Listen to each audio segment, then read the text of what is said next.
Discours d'investiture de Georges Pompidou du 20 juin 1969. Au moment où désigné par le peuple français pour exercer la charge de président de la République, j'en prends officiellement possession. J'évoquerai d'abord la personne du général de Gaulle, celui qui a doté notre pays d'institutions grâce auxquelles nous avons pendant 10 années connu la stabilité politique, dominé plusieurs crises d'une extrême gravité et pour finir assurer sans secousse la transmission des pouvoirs présidentiels. Durant ces 10 années, le général de Gaulle a représenté ici la France avec un éclat et une autorité sans précédent. Mon devoir m'est tracé par son exemple, comme il m'est dicté par la confiance que m'a manifesté le pays.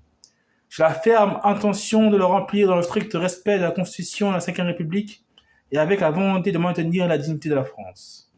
Pour y parvenir, le président de la République doit pouvoir compter sur le concours de tous ceux qui, à des titres divers, sont dépositaires d'une part de la souveraineté nationale ou incarnent l'autorité de l'État.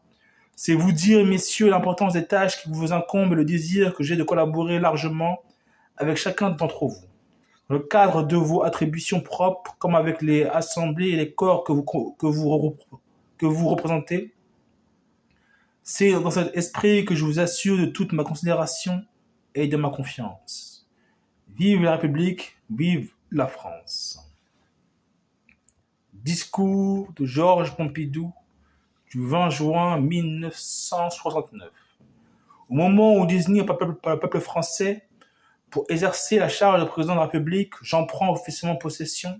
J'évoquerai d'abord la personne du général de Gaulle, celui qui a doté notre pays d'institutions grâce auxquelles nous avons pendant 10 années connu la stabilité politique, dominé plusieurs crises d'une extrême gravité et pour finir assurer sans secousse la transmission des pouvoirs présidentiels. Durant ces 10 années, le général de Gaulle a représenté ici la France avec un éclat et une autorité sans précédent. Mon devoir m'est tracé par son exemple, comme il m'est dicté par la confiance que m'a manifesté le pays.